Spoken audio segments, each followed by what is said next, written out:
Hi there guys, welcome back. This is Kishoria, founder and CEO of Trade Achievers. So இந்த வீடியோவில் நம்ம என்ன பார்க்க போகிறோம்னு பார்த்தீங்கன்னா கோல்டு பற்றி தான் பார்க்க போகிறோம். ஸோ கோல்டு இப்போ இன்டர்நேஷனல் மார்க்கெட்டில் எப்படி இருக்குன்னு பார்க்கலாம். ஸோ இப்போ கோல்டு பார்த்தீங்கன்னா நமக்கு மார்க்கெட் வந்து currently it is trading around $4,534 வந்து மார்க்கெட் ட்ரேட் ஆகிட்டு இருக்கு. அண்ட் நம்ம லாஸ்ட் வீடியோலையும் பார்த்துருந்தோம், மார்க்கெட் வந்து உங்களுக்கு லோவர் டைம் ஃப்ரேமில் ஒரு சைட்வேஸ் ரேஞ்சுக்குள்ளே இருக்குது, தெரியுதுங்களா? ஸோ இது எல்லாமே டோட்டலாகவே என்னது, நமக்கு ஒரு நல்ல சைட்வேஸ் ரேஞ்சாகவே மார்க்கெட் ட்ரேட் ஆகிட்டு இருக்கு. ஸோ இப்போ ஹையர் டைம் ஃப்ரேமில் எந்த பக்கம் உடைக்குன்றது வந்து பார்த்தோம்னா, நம்ம அப்போ லோவர் டைம் ஃப்ரேமில் எந்த சைடு பிரேக் அவுட் ஆக போகுதுன்றது ஒரு கிளாரிட்டி கிடைக்கும். ஸோ இப்போ ஹையர் டைம் ஃப்ரேமில் பார்க்கும்போது மார்க்கெட் எப்படி போயிட்டு இருக்குனால், ஸோ நம்ம இது ஏற்கனவே மார்க்கெட் வந்து பிரேக் அவுட் ஆகி கரெக்ஷன் போயிட்டு திருப்பி இப்போ என்ன ஆயிடுச்சு தெரியுதுங்களா? Market is in clear sideways momentum. இப்போ இந்த சைட்வேஸ்னா அப்போ திருப்பி இதுதான் உங்களுக்கு சைட்வேஸோட ரேஞ்சு. இந்த சினாரியோவில் ஃபர்ஸ்ட் திங் என்னன்னா, நம்ம ஃபிப் லெவல்ஸ் யூஸ் பண்ணி பார்க்கும்போது ஒரு விஷயம் தெரியும். இப்போ தான் மார்க்கெட் வந்து இந்த ஹையை டச் பண்ணிட்டு மறுபடியும் வந்து இந்த 61.8% ரீட்ரேஸ்மெண்ட்டை வந்து நிறைய வாட்டி டெஸ்ட் பண்ணுச்சு. எத்தனை வாட்டி பாருங்க. ஸோ ஒரு கேண்டலும் பார்த்தீங்கன்னா கிட்டத்தட்ட ஆல்மோஸ்ட் ஒரு 5 to 6 days வந்து அந்த 618 பிரேக் பண்ண ட்ரை பண்ணி மார்க்கெட்டால் பிரேக் பண்ண முடியாமல் தான் ஃபைனலாக என்ன ஆயிடுச்சு, மார்க்கெட் ஹேஸ் கம் டவுன். அப்போ கீழே வந்த மார்க்கெட்டு இப்போ எவ்வளோ தூரம் வந்திருக்குன்னா, ப்ரீவியஸ் லைன் ஆஃப் சப்போர்ட் வரைக்கும் வந்துடுச்சு. மறுபடியும் இது சப்போர்ட் வரைக்கும் வந்தாச்சு. இப்போ இந்த சப்போர்ட்டை பிரேக் பண்ணுச்சுனால் அடுத்தது என்ன ஆகும்? ஸோ இப்போ மார்க்கெட் வந்து சப்போர்ட் எந்த இடத்துல இருக்குன்னு பார்த்தீங்கன்னா 4,500 வந்து நமக்கு strong level of support act பண்ணுது, கரெக்டா? ஸோ இப்போ இந்த சப்போர்ட்டை பிரேக் பண்ணுச்சுன்னா நெக்ஸ்ட் மார்க்கெட் எங்கே வரும்னு பார்த்தீங்கன்னா 4,300. ஸோ ஃபஸ்ட்டு இப்போ எங்கே உடைக்கணும், மார்க்கெட் வந்து 4,300 பிரேக் ஆகும்.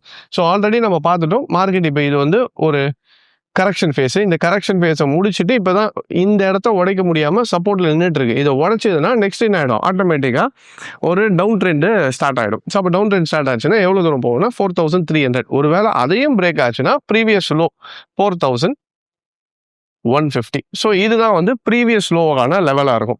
ஸோ அப்போ இப்போ பார்க்கும்போது என்ன தெரியுதுன்னா, நவ் கோல்டு வந்து கரெக்டான ஒரு சைட்வேஸ் மொமெண்டமில் இருக்குது. ப்ளஸ் ஹையர் டைம் ஃப்ரேம்லேயும் உங்களுக்கு சப்போர்ட்டில் தான் இருக்குது, லோவர் டைம் ஃப்ரேம்லேயும் சைட்வேஸில் இருக்குன்னா, இப்போது சைட்வேஸ்ன்றது என்னதுன்னு முடிவு பண்ணிக்கணும்னா, நான் ஏற்கனவே சொல்லிடுவேன் உங்களுக்கு, ஒரு பில்டிங் கட்டுறோன்னா அதுக்கு ஒரு ஃபவுண்டேஷன் மாதிரி தான் இந்த சைட்வேஸ்ன்னு சொல்லுவோம்.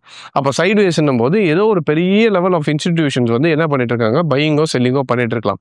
ஸோ இது வந்து அக்யூமுலேஷனாகவும் இருக்கலாம், இல்லை டிஸ்ட்ரிபியூஷனாகவும் இருக்கலாம். ஸோ இந்த சினாரியோ பார்க்கும்போது most probably it will be like a distribution phase, redistribution சொல்லுவோம்.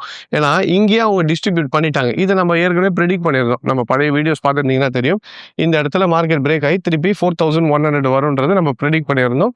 ஸோ அதே மாதிரி மார்க்கெட்டும் வந்து கிட்டத்தட்ட 5,000 அந்த ரேஞ்சிலேருந்து கிட்டத்தட்ட $800-900 கீழே விழுந்துச்சு. நிறைய பேர் நம்மளை ஃபாலோ பண்ணுறவங்க பார்த்துருப்பீங்க. இப்போ இது மேலே ஏறணுன்னே இது அப் ட்ரெண்டாக தான் கிடையாது, அப் ட்ரெண்ட் ஆகலை. திஸ் இஸ் ஜஸ்ட் ரீடிஸ்ட்ரிபியூஷன் ஃபேஸ்ன்னு சொல்லுவோம். இப்போ எப்படின்னா, ஒரு மார்க்கெட் கீழே வருது, வந்துட்டு திருப்பி இங்கே போயிட்டு சைட்வேஸ் ஆகிட்டு மறுபடியும் கீழே வரும். அப்போ இதை வந்து இந்த ஃபேஸுக்கு பேர் வந்து நம்ம டிஸ்ட்ரிபியூஷன் ஃபேஸ்ன்னு சொல்லுவோம்.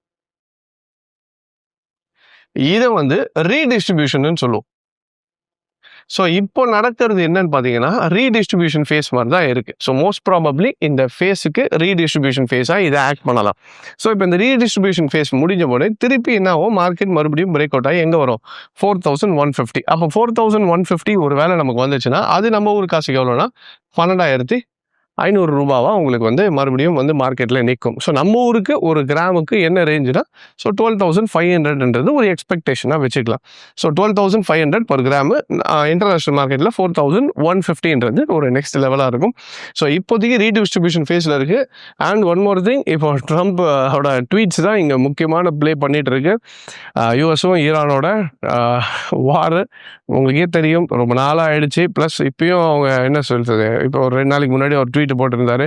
சண்டே, ஐ திங்க் சண்டேவோ வந்து இந்த மாதிரி சீஸ்ஃபயருக்கான டீல் எல்லாமே கிட்டத்தட்ட வந்துடுச்சு அப்படின்ன உடனே மார்க்கெட்ஸ் எல்லாமே ரியாக்ட் பண்ண ஆரம்பிச்சது. கோல்டு கொஞ்சம் ஏறிச்சு, நிஃப்டி ஏறிச்சு, க்ரூட் ஆயில் எல்லாமே இறங்க ஆரம்பிச்சது, பிரெண்ட் இறங்க ஆரம்பிச்சது.